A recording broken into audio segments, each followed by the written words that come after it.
What kind of place has the poverty-stricken slag ravine become? This is the boss's wife. This is when the wife yells, "Run quickly!" She's quite well endowed, and she has large shoulders and a good physique too. Actually, Hayao Miyazaki explained in his art book called Art of Laputa that this wife is 20 years old. Someone also just commented, she's only 20 years old. That's right, she got married at the age of 15 and already has children. That's pretty young, right? The boss married a 20-year-old, or more precisely, a 15-year-old, and had kids with her. The reason is that second and third generation miners marry and have a family at a younger age. This phenomenon occurs in mine towns which have flourishing economic activity. In the past, the economy was good. So young guys married early and became independent quickly because their salary was 10 or 20 times that of working elsewhere. That's why they didn't need to live at home anymore. Not only the eldest son, but the second son or the third son can work really hard and earn a lot of money. So they could marry and build their own houses. That's why there are a lot of houses in the slag ravine. It was still common practice to marry a young bride, since this custom from the economic boom period was passed down. Almost no one worked as a professional miner in Japan, the UK, or anywhere else. Those who worked as miners were originally penniless, which is why they started working in mines. Once they started working in the mines, they earned more money than expected and ended up settling down in mine towns. Miners are generous. When they earn money, they spend it right away on leisure, so the number of bars and other forms of entertainment grew. As I mentioned earlier, it's only natural for young men to gain financial independence and marry a 15-year-old girl. However, while the slag ravine is a remnant of customs from such an era, the economic situation has been worsening. One reason is that the underground ore, that's easy to dig, has been completely excavated. So someone may have to dig about 800 meters and 2 or 3 or perhaps even 5 and 10 kilometers to the side in order to find ore. Even more serious problems are hidden in this model. This terrain model and the mining railway model, why is the slag ravine's economy deteriorating so rapidly? That's because of this cute and lovely light railway.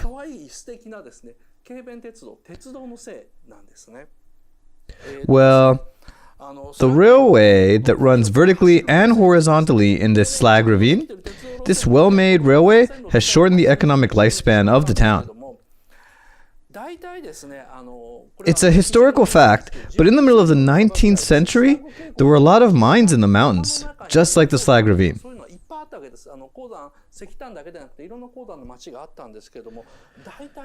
There used to be mines for other materials, but most of them also suddenly became ghost towns in the middle of the 19th century. So this tragedy isn't unique to the slag ravine. It wasn't just because miners could no longer get any coal or ore. Mining towns in the mountains quickly fell into ruin. This didn't just happen in the UK, but in the US as well. Old American industrial cities were often in the mountains or the middle of the continent. Most of them became deserted, while cities like Pittsburgh and Detroit grew.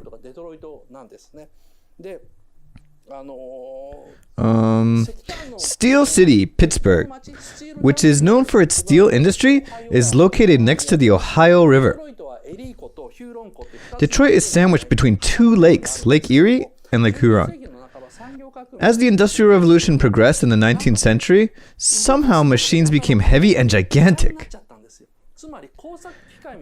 Machines got larger, and the things made with the machines got larger too. Therefore, an immense amount of coal had to be burned. So cities with only land transportation, such as trains, became more expensive. The industrial zone began to move to cities facing rivers, seas, and lakes, where waterways and water transport were possible. Of course, a large amount of water was necessary to make industrial products. But the question of transportation was even more important. I went to Detroit this March and visited the Henry Ford Museum. I was given a tour and was really surprised because I only knew of Detroit as a motor city. But before it became a motor city, there were preparations. The city of Detroit was rapidly expanding in the mid-18th century, which is around the time when the Slag Ravine started falling into ruin. The museum guide told me that Detroit developed because it happened to be near a lake back then. Detroit was mainly making bicycles and carriages. As technology developed, products became heavier and the weight became too heavy to transport. Eventually, railways and carriages were replaced by ships, as this form of transportation was the most cost-effective. That's how the city of Detroit survived. And as a result, the automobile was invented and Detroit became a motor city. But it was with the benefit of hindsight, and it really was thanks to water transportation. I was pretty surprised to hear that. So the question is, how many freight trains could this light rail pull? Disregarding speed, if it's on the water, you can connect the freight to a tugboat. But on the railways, even locomotives have limits to the number of wagons they can pull, even at maximum strength. That's why industrial towns in the mountains have become cost-intensive. Rather than a limited supply of ore being the problem, the transportation costs relative to the amount of ore was disproportionately high, leaving a town unable to compete with other cities. Eventually, these towns became ghost towns. The Slag Ravine became unprofitable simply because the transportation costs rendered the metals profitless. I'm sorry, it sounds like I'm reading a social studies textbook. But in anime, since Miyazaki covers such detail, it becomes interesting.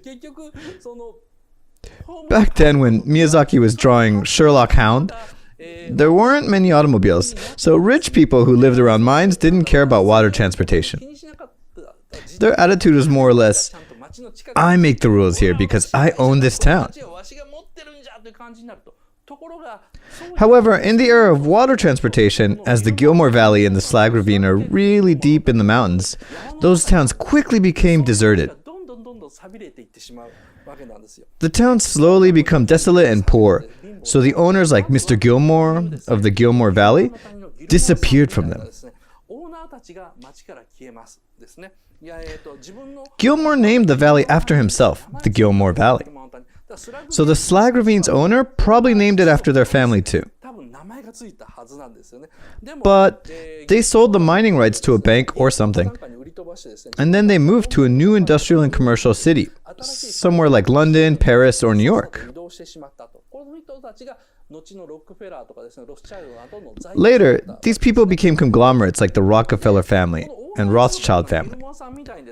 While owners like Gilmore were domineering and made everyone work like slaves, they also felt strongly attached to the mines they owned. So, mine ownership under such wealthy families actually lasted for a long time.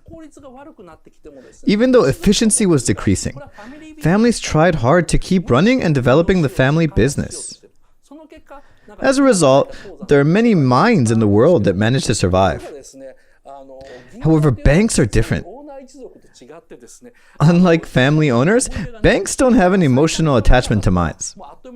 So if a mine can't make a profit, they will stop operating in the blink of an eye. At the beginning of the novel version of Laputa, the boss goes to a city that's half a day away. The owner of the mine goes to the neighboring city to visit the bank in order to negotiate. But this negotiation scene wasn't used in the film. Instead, the story begins with the discovery of a bone demon somewhere in the countryside, and it turns out to be a robot soldier that had fallen from Laputa. What an impressive opening to the story. The boss talks about a mysterious robot falling from the sky. He also talks about how devastating it is that the bank owning the mine will likely shut it down, even after he walked for half a day in order to speak with them. But the boss still tries to entertain Pazu with the mysterious incident of the robot. I think these stories are intertwined in an amazing way. This is another Laputa relic, but the scene was completely cut from the movie.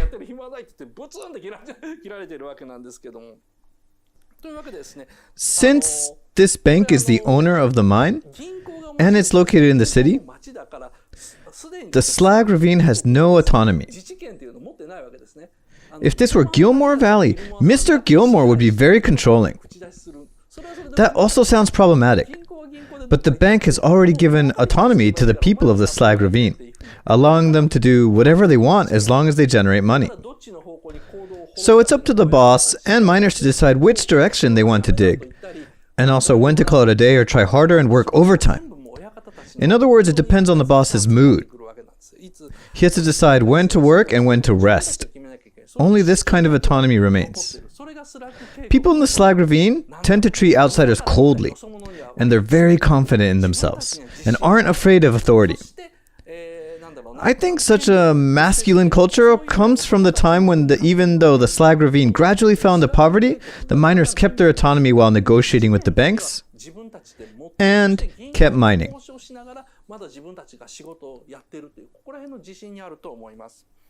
Well, the bank would likely say they'd abandon or close the mountain if the mine can't make a profit. That's why wealthy people don't live in the Slag Ravine, the first Laputa relic. It's no longer a profitable place.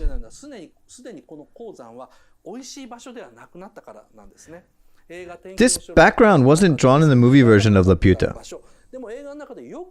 But if you look closely, there are men squatting in the corner, or miners confidently confronting air pirates.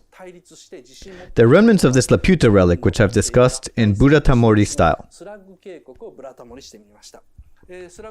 There's another secret regarding the Slag Ravine that I'd like to talk about in today's premium broadcast, or perhaps after my lecture. Alright, moving on to the next topic. I'll see you later. Light railway. And the terrain model. Wow, it's already been an hour. I'm far from done, sorry.